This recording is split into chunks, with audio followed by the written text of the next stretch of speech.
Assalamualaikum warahmatullahi wabarakatuh.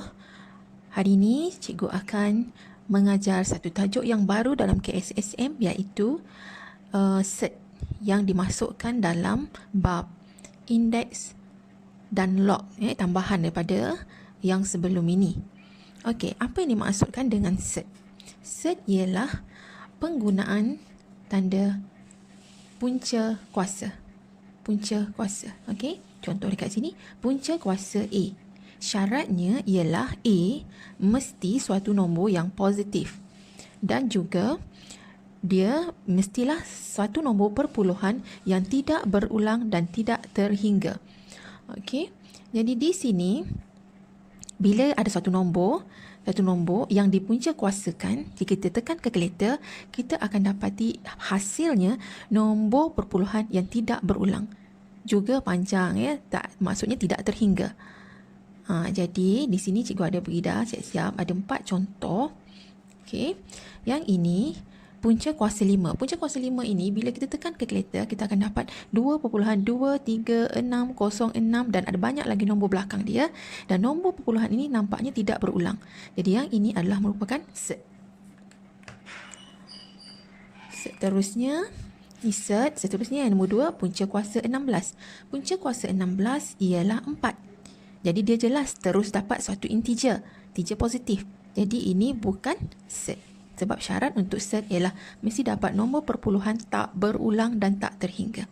Okay, yang ketiga, bila punca kuasa 1/9, punca kuasa 1 ialah 1, punca kuasa 9 ialah 3, dan kalau kita bahagikan, kita akan dapat nombor perpuluhannya 0.33333, ada banyak 3 belakang.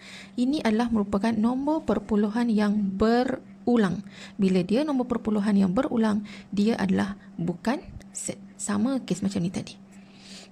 Dan contoh yang keempat ialah punca kuasa 23.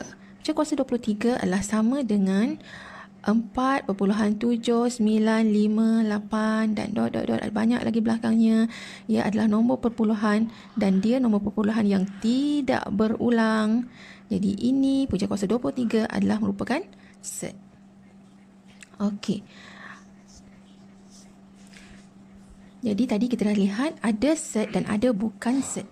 Jadi untuk nombor yang bukan set juga adalah merupakan nombor nisbah. Okey, apa dia nombor nisbah?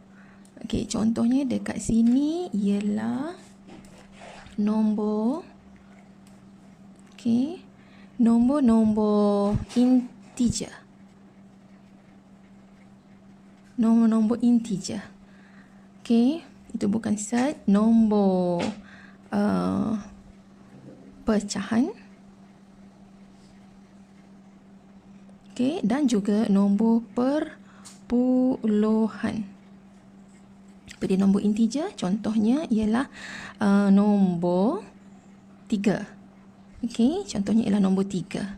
3 juga boleh ditulis sebagai 3/1. Dia jadi nombor nisbah. Jadi yang ini bukan set. Pecahan ialah contohnya ialah 3/5. 3/5. Okey, lagi yang nombor nisbah, kategori nombor nisbah ialah nombor perpuluhan. Nombor perpuluhan tu ialah contohnya 1/5.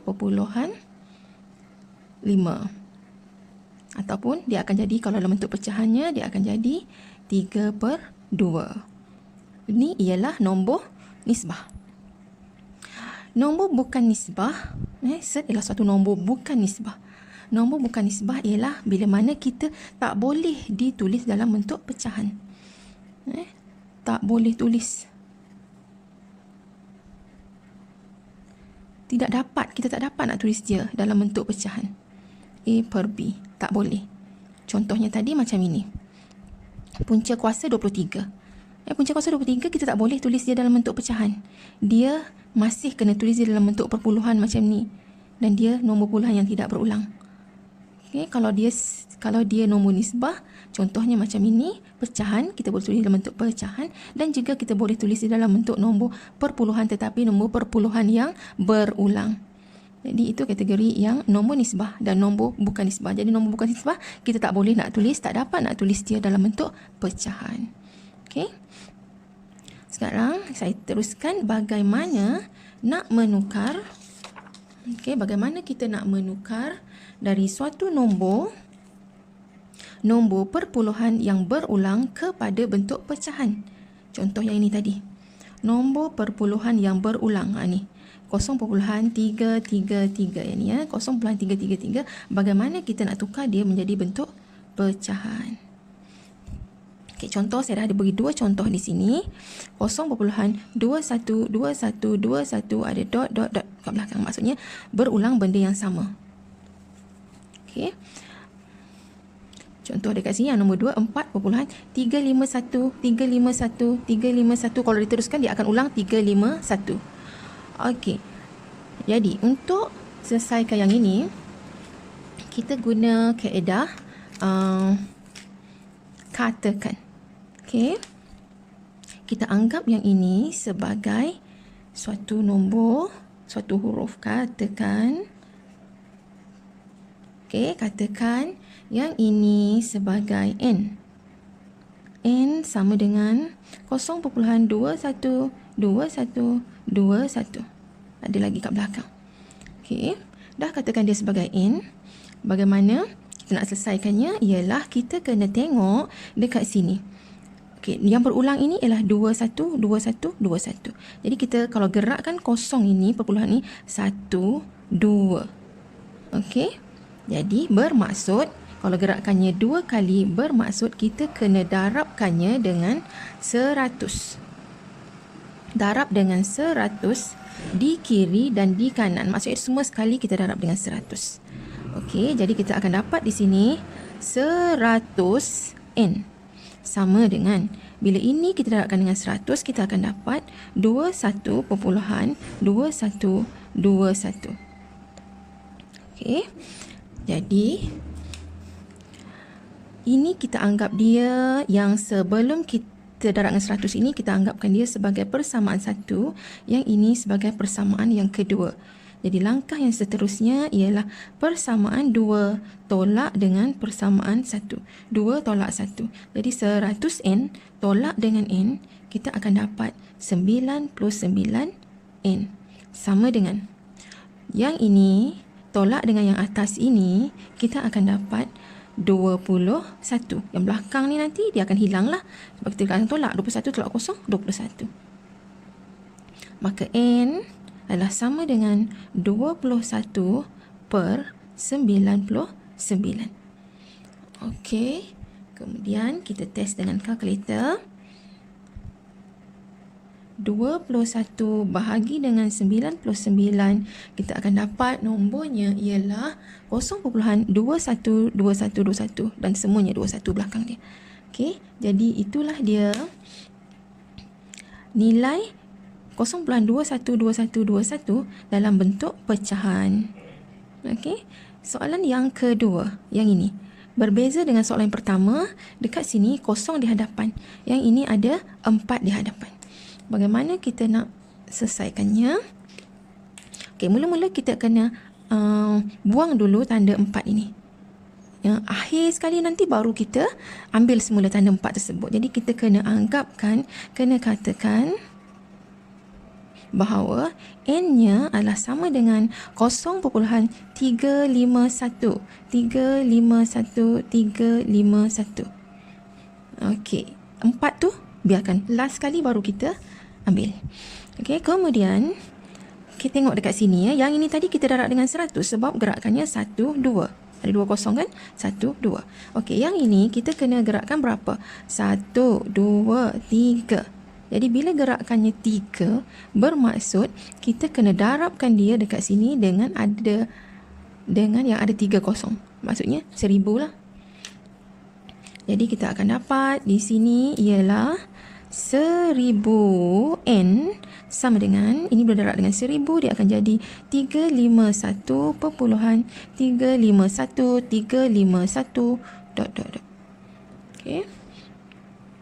Jadi yang ini tadi, yang asal ini kita anggap dia sebagai persamaan yang pertama, ini persamaan yang kedua. Buat langkah yang sama, persamaan kedua tolak dengan persamaan yang pertama. Jadi bila persamaan kedua tolak persamaan yang pertama, 1000n tolak dengan n, kita akan dapat 999N. Okey, sama dengan 351 ni tolak dengan yang atas ni, 351 tolak dengan kosong, dapat 351. Yang perpuluhan belakang ni, kalau kita tolak dengan perpuluhan belakang ni, dia akan hilang. Jadi kita akan dapat 999N sama dengan 351. Maka N sama dengan 351 per 999. Okey, jadi itu dia dalam bentuk pecahannya. Okey, lagi satu, selepas kita buat dalam bentuk pecahan macam ni, kita test dia sebab kadang-kadang dia boleh dipermudahkan. Okay?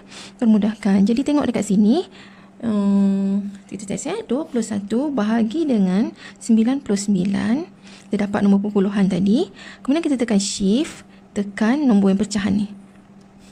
Okey, maksudnya 21 per 99 kita boleh permudahkannya menjadi 7 per 33.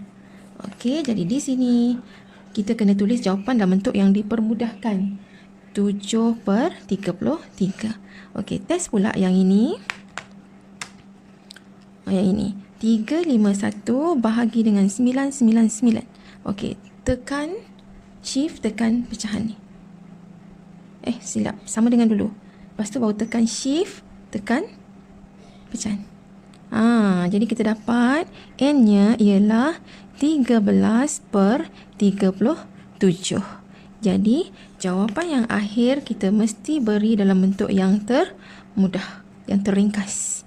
Okey, itu sahaja. Boleh share dengan kawan-kawan dan juga subscribe. Terima kasih.